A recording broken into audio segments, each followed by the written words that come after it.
and which areas could see a rain and snow mix. His mantra was leave no one behind. Well, that sounds kind of hollow right now. Lawmakers push back on Governor Moore's proposal to cut scholarship funding for low-income families. Fox 45 News examines the debate as those families face an uncertain future. Live from WBFF in Baltimore, this is Fox 45 News at 10. Good evening, I'm Kai Jackson. And I'm Maxine Stryker. At this hour, we have increased security in Towson after a series of violent incidents. Fox 45's Jeff Abel is standing by with the changes. But we begin with the possibility of some snow on February's final weekend. Here's meteorologist Jasmine Lomax. Yeah, that's right. We actually had warm temperatures. And Jasmine, I think winter isn't quite ready to go away. Those snowstorms, by the way, I forgot to mention, have been slamming the U.S. all week, stretching from California to the Great Lakes, leaving millions without power. And that cold weather pattern making its way to us here in Baltimore now after, you know, it's been a tame winter. It was almost 80 degrees yesterday. It's unbelievable. Here we are. I know. And Jasmine, we even saw records, right?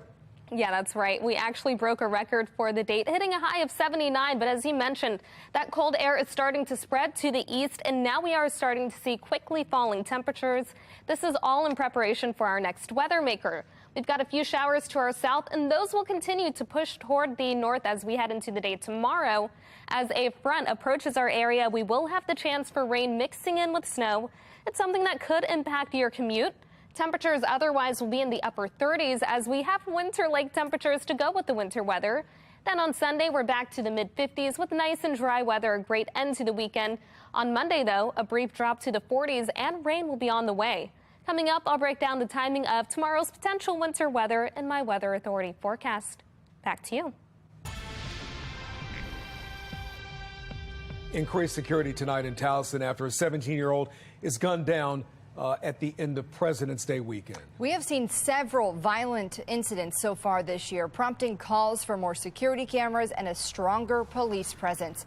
Fox 45's Jeff Abel is live tonight in Towson. And what changes are you seeing out there, Jeff? Well, so far the night is young, but it is proving to be so far a crime-free Friday night. But it has been a very busy week as county leaders attempt to restore a sense of security.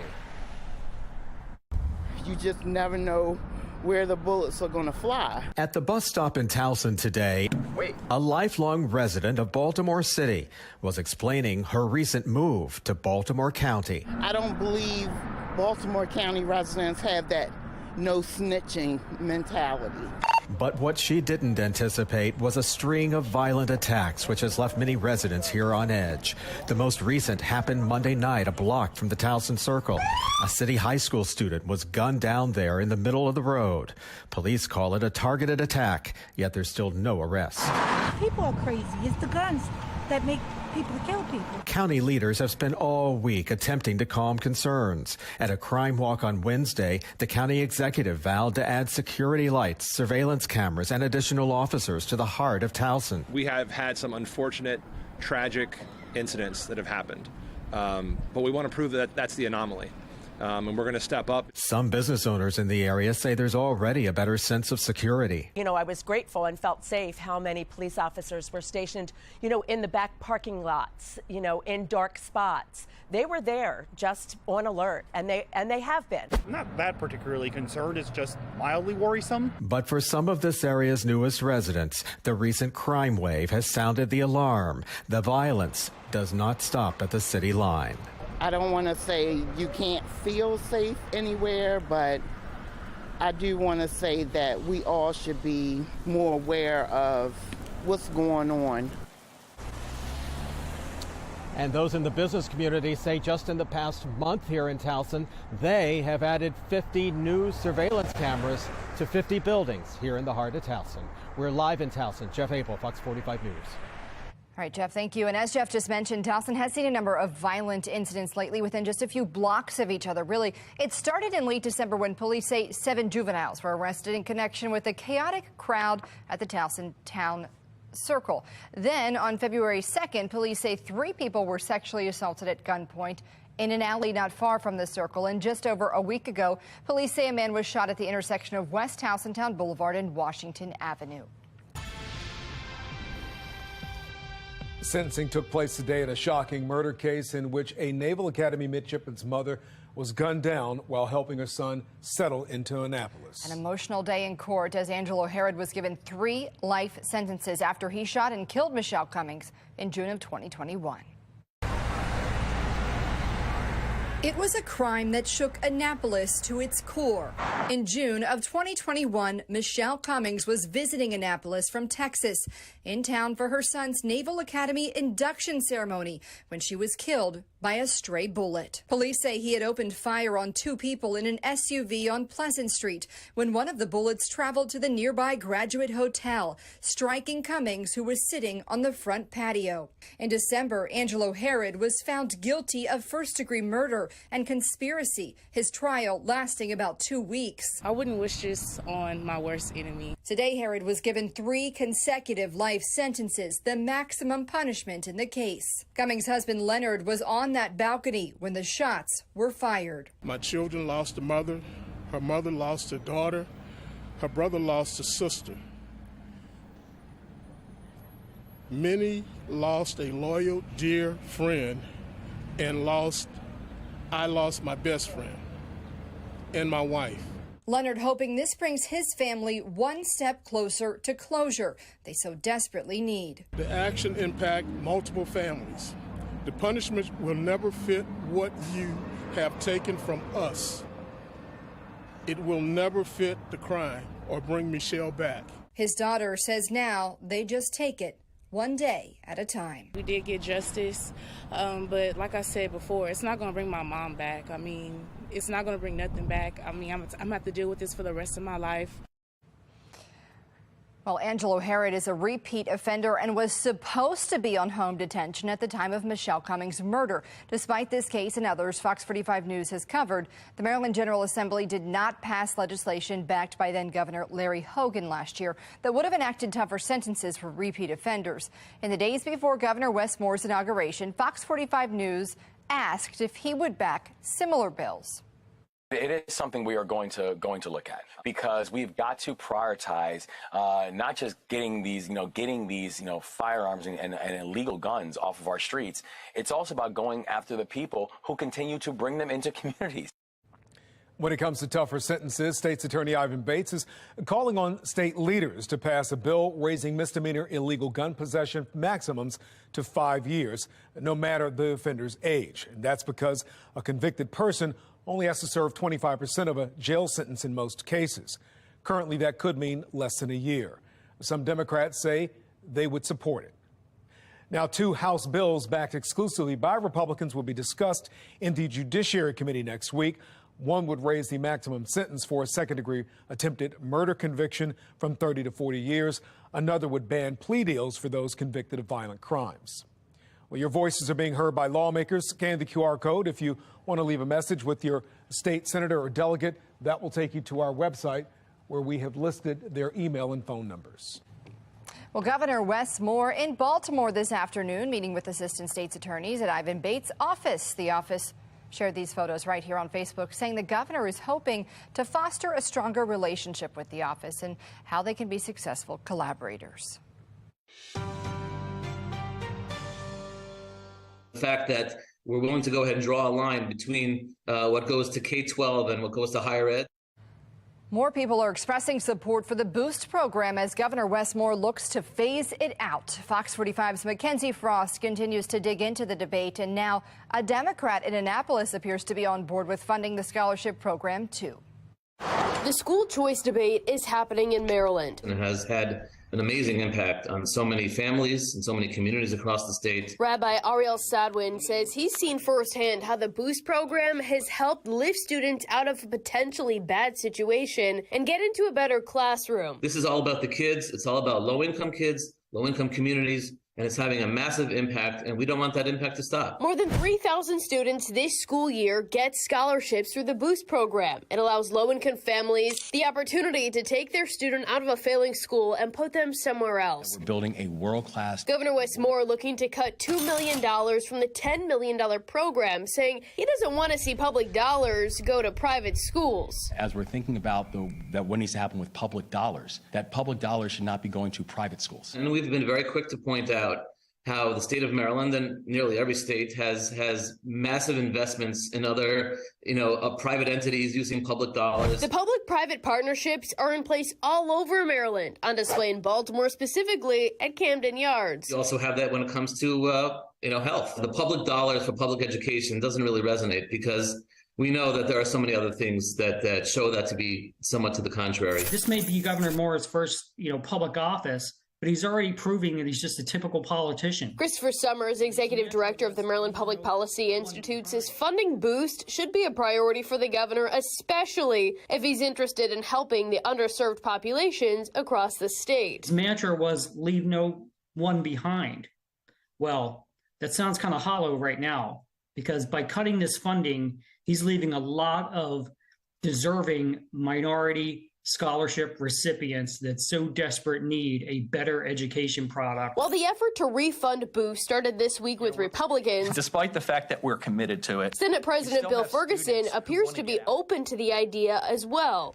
In the nearly $7.5 billion that we spend on public education, $10 million on the Boost program doesn't seem like a heck of a lot. So, I think there's reason to think that we can do both and not just either or. Though not all Democrats seem to be on board. In the House, where the GOP-backed plan was heard in a committee, I think the path of the General Assembly is to phase out the Boost funding. After a school event Friday in Baltimore, hey, Mayor Scott, we questioned Mayor Brandon Scott on his support for Boost. Governor Moore's proposing to cut the Boost program. Do you support taking that choice away from parents? Listen, I haven't even talked to the governor about that, Mackenzie. My focus is on public schools in Baltimore. Thank you. But those kids, do the parents need that choice? Not a direct answer from the mayor. Meanwhile, lawmakers in Annapolis continue the debate. Families are facing an uncertain future for their kids' success in the classroom. Limiting or stifling its growth would be like a slow end of the program over the next few years. And that would have a terrible impact on the communities where it's been so effective and so helpful. Lawmakers have the power to rearrange and add money to certain areas of the budget after it's been proposed by the governor. Republicans say they're prepared to do so to fully fund Boost, but it would require Democrats to get on board. Now we have Senate President Bill Ferguson signaling he may be interested in doing so and will continue to follow the future of the Boost program. In Baltimore, Mackenzie Frost, Fox 45 News. Well, that brings us to our question of the day. Do you support Governor Moore's proposal to cut Boost funding? So far, 92% of you say no. You can make your voice heard right now at foxbaltimore.com/vote. Next on Fox 45 News at 10 o'clock tonight, the Defund the Police movement. Experts say policies and protests are leading to shortages of officers. We'll tell you about the lasting impacts of the movement in Baltimore. More than 150 years of Baltimore history gone in a 3-alarm fire. The mansion reduced to rubble, and an update on a firefighter who was hurt. Combating the opioid crisis. President Biden's new action making it harder to get painkillers. And one Maryland's family's push for a state bill they say will save lives.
A nationally published op-ed from a former Baltimore police deputy commissioner says the defund the police movement is fueling a staffing crisis within the profession. He argues it's forcing many departments to lower their hiring standards, including right here in Baltimore.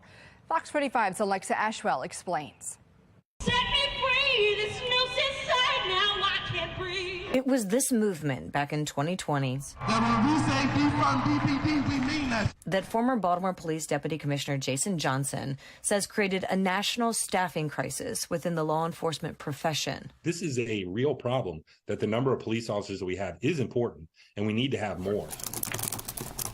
Johnson's op-ed appearing in the Wall Street Journal. Here, the former deputy commissioner goes on to discuss how he believes recruitment difficulties has reduced the quality of officers, specifically mentioning the death of Tyree Nichols and the Memphis police officers now charged with his murder. Police agencies across the country are lowering their standards because they're seeing real increases in retirements and resignations and many, many fewer applicants coming in the door. So as a result, they're having to lower their standards and who they hire to become police officers. And that presents a real danger to police professionalism and to public safety. While experiencing its own staffing shortage, the Baltimore Police Department also remains under a federal consent decree, which includes training and hiring requirements. Johnson weighing in. That could be a reason why you're seeing Baltimore continue to fail to meet the benchmarks for hiring and not being able to keep up with attrition. For years, the Baltimore Police Department has experienced an officer shortage. Right now, BPD has more than 400 vacancies. By the end of 2022, the department had brought on 103 new officers, but lost 277 members. That year, the department also announcing new recruitment strategies and incentives, including increasing the starting salary for new hires to the highest of any law enforcement agency in the state. Yet the problem remains and was most recently addressed during a consent decree progress hearing. What I think the judge was saying, it will take government, city government, state government, federal government to make contributions so that we can fundamentally do something different beyond what the police department itself is doing through its recruiting campaign and the pay incentives that we can afford to give. Johnson sharing what he believes it will take for change here in Baltimore and across the country. In order to get there, I don't think we can continue to beat police officers down, demoralize them, pass every type of legislation you can think of that makes it more and more difficult for them to do their job and less desirable to do their job. Alexa Ashwell, Fox 45 News. It is worth noting the $550 million Baltimore Police Department budget was slashed by $24 million in fiscal year 2021 after backlash from protesters. But that money came back in 2022. The police budget was increased by $29 million. Mayor Brandon Scott says that increase was needed to cover health insurance and pension commitments. In this current fiscal year, the budget went up again by nearly $5 million. Baltimore police, they need your help identifying two suspects in connection to a deadly shooting in Northeast Baltimore in June of 2021. Police say that shooting happened along Bel Air Road. A 24-year-old man was killed. Another man was shot. These pictures are available to share right now at foxbaltimore.com. Anyone with information should contact the police. A Baltimore City firefighter is hurt following a fire at the historic Sellers Mansion in West Baltimore. It was torn down after a 3-alarm fire this morning, which started around 9. City officials were concerned about the building's structural integrity, especially after a 2021 fire. The units are going to be on the scene for a while because it appears that the entire roof of this building has collapsed. So it's going to be a little bit difficult trying to extinguish the fire completely. So they will be working on this for quite a while today, and they're going to be putting heavy volumes of water into this building. The firefighters in the city made the decision to tear the building down to prevent further damage to the surrounding area. An education alert. Howard County is changing school start times for the next academic year. The Board of Education last night approved 3 different start times. Some schools will begin at 8, others at 8:40, and some at 9:15. The push is to allow teens to get more sleep. Other districts, including Anne Arundel County, have also changed their start times.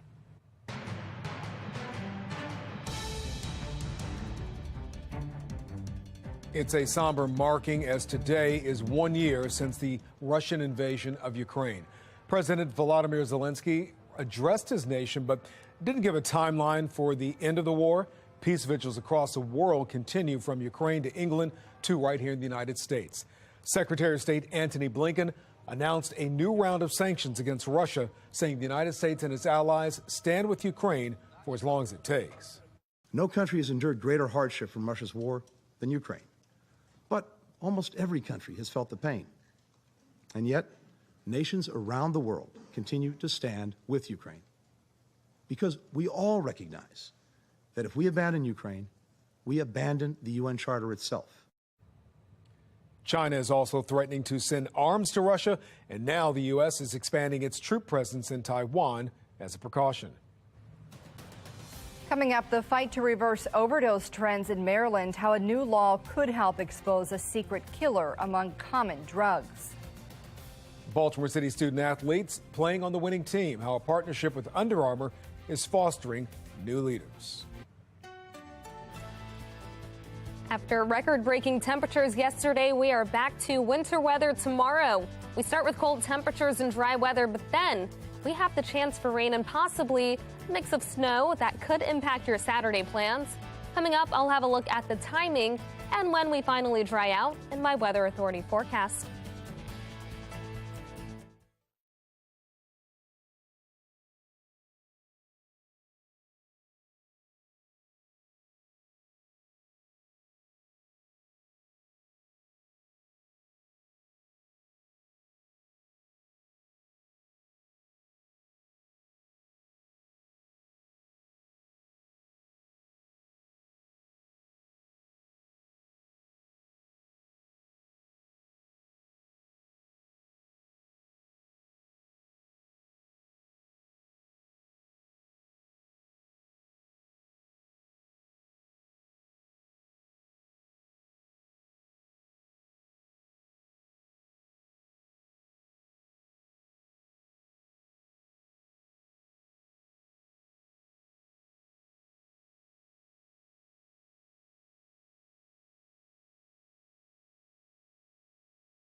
Just in right now, the Biden administration is moving to require patients to see a doctor in person before they can receive a prescription for painkillers or drugs to treat attention deficit disorder.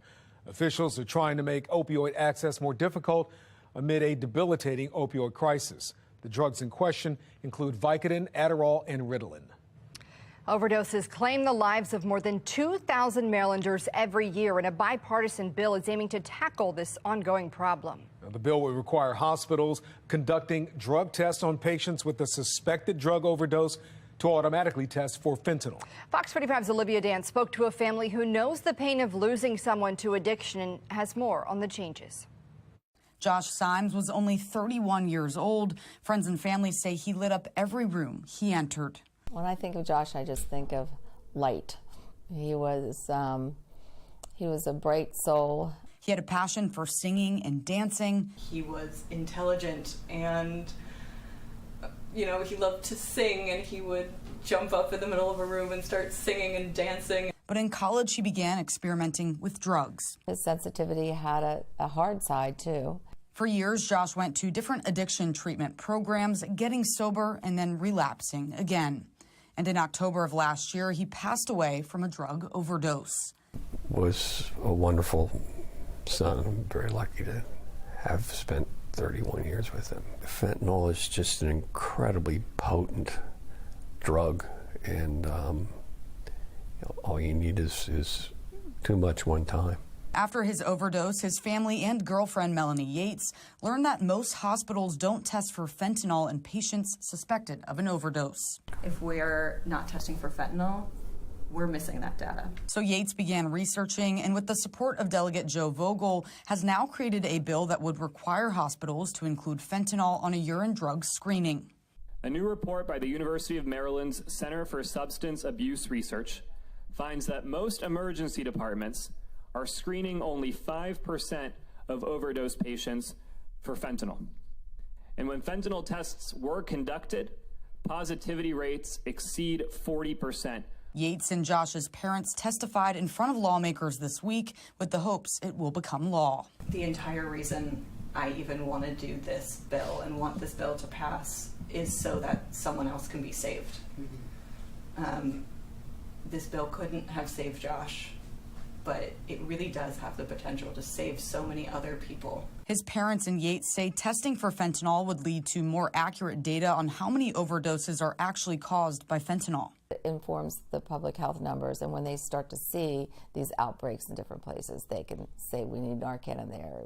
And if we can develop better medicines and better interventions down the road because we have the numbers, that can save lives. And even though it was too late for Josh and his loved ones only have the memories of him to hold on to, He might actually be the best person I've ever met. They hope if the bill passes, it will help to save others' lives. Something that maybe could bring some help to others so that people don't have to feel like I do. Reporting in Baltimore, I'm Olivia Dance, Fox 45 News. Just ahead at 10:30, a judge orders the release of a child sex abuse report from within the Archdiocese of Baltimore. The Maryland Attorney General weighs in as victims are still fighting for closure. Building self-confidence for those struggling to get back into the world. How a Baltimore nonprofit is hoping to give former convicts a fresh look.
New inflation numbers are in, spelling possible trouble for American consumers. And those concerns reflected on Wall Street as all three major indices take a dive.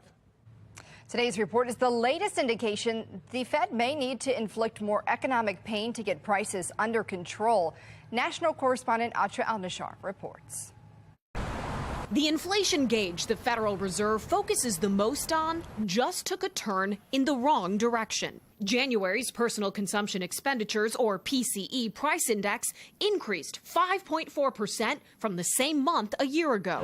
No surprise to consumers, food and energy making up a large part of that increase.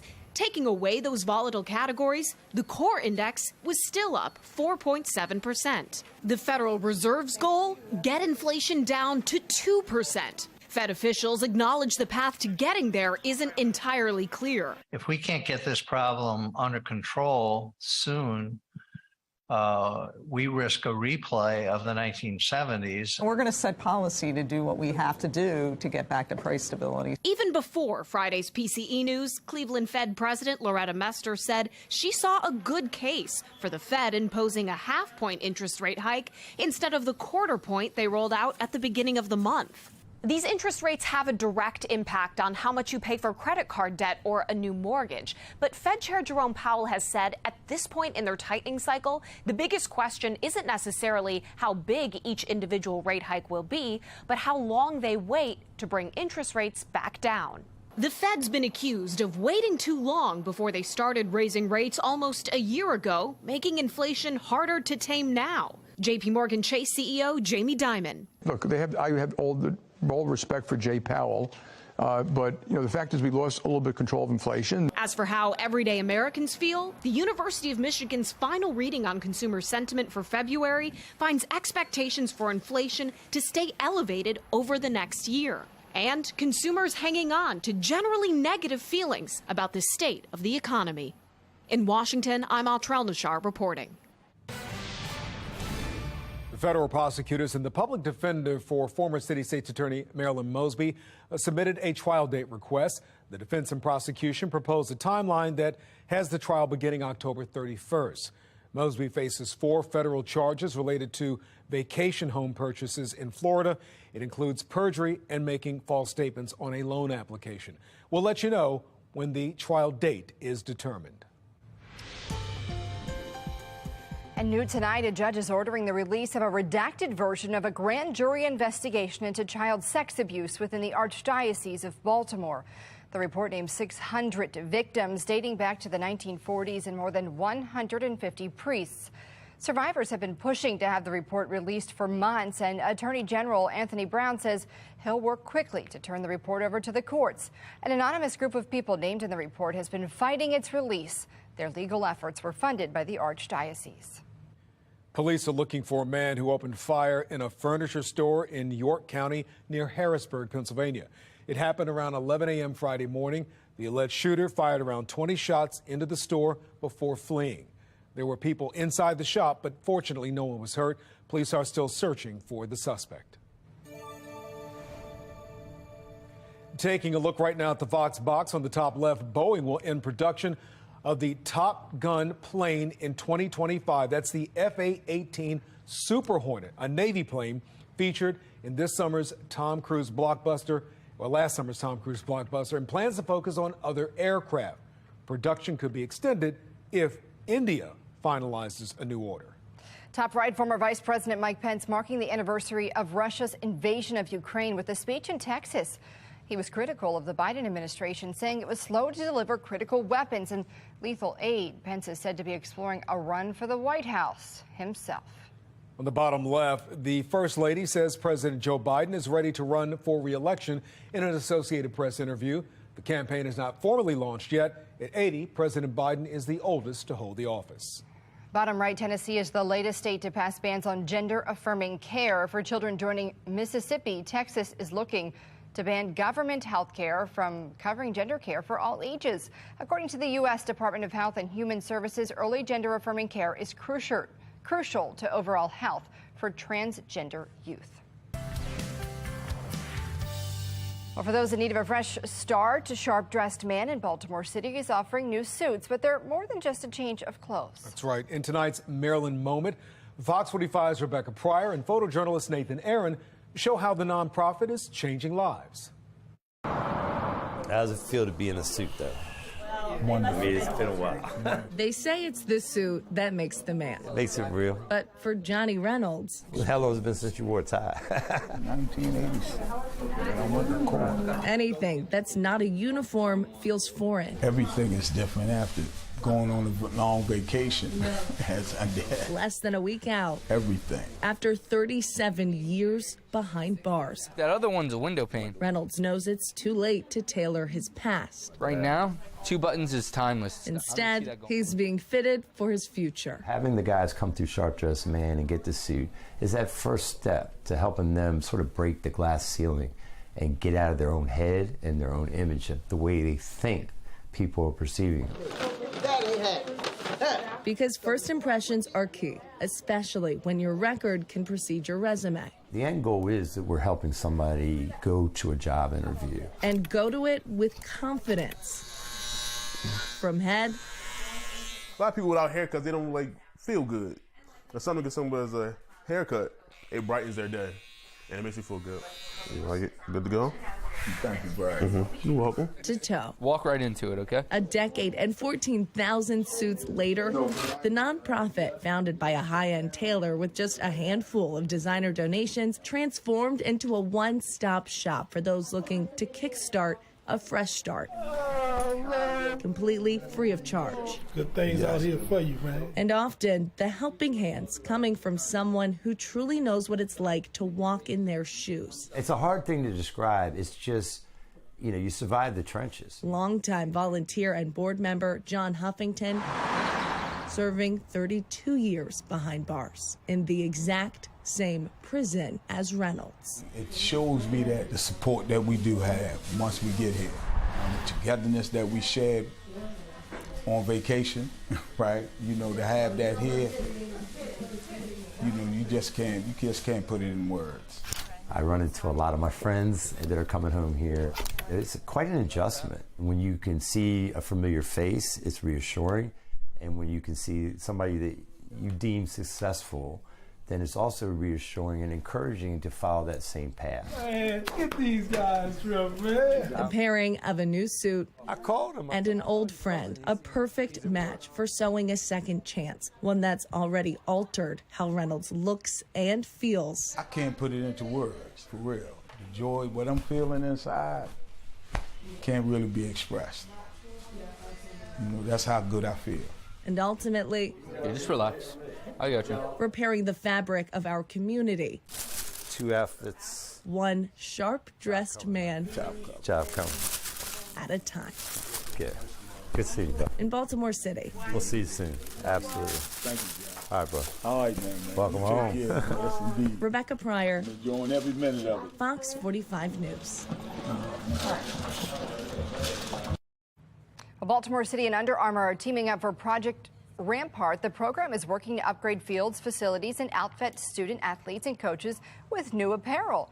The project also brings 3 students from each high school together to create a better athletic experience and learn leadership skills. According to city schools, student athletes graduate high school at a 25% higher rate than those not involved with sports.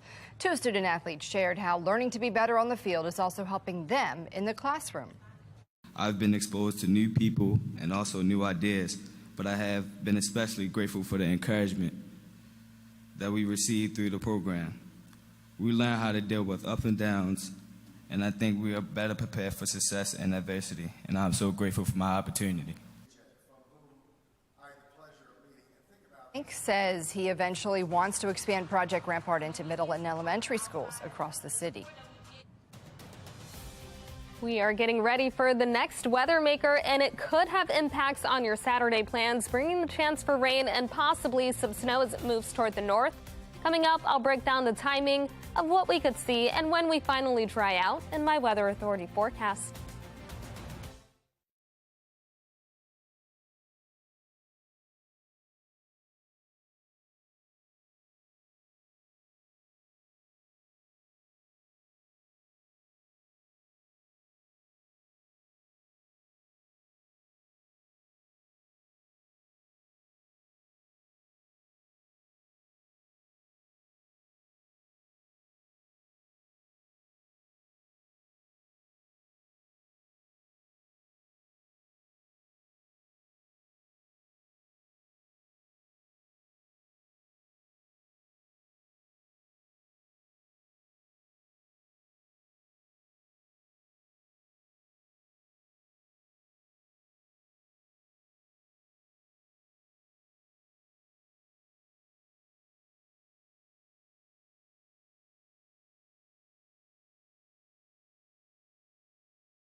Flash of color to cap off the work week. Trees in bloom just outside our station this afternoon. Not quite the record-breaking heat we saw yesterday, but still a pretty pleasant day to be outside.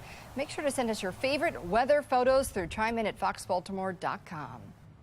Jasmine, we have seen some wild temperature swings all week. It looks like we're in store for a big drop-off tomorrow, though. Yeah, that's right. We went from record-breaking spring-like temperatures yesterday to winter temperatures tomorrow, and we could even have some areas with winter precipitation to match. 40 right now, and we are starting to see numbers quickly fall. We've got partly cloudy skies and a wind chill in the 30s. Across the state, most of us are seeing those temperatures in the 30s and in the 40s, but overnight expect a big drop in those temperatures as we fall below freezing. Many of us will wake up to the 20s and the low 30s. However, as we head into the afternoon, although we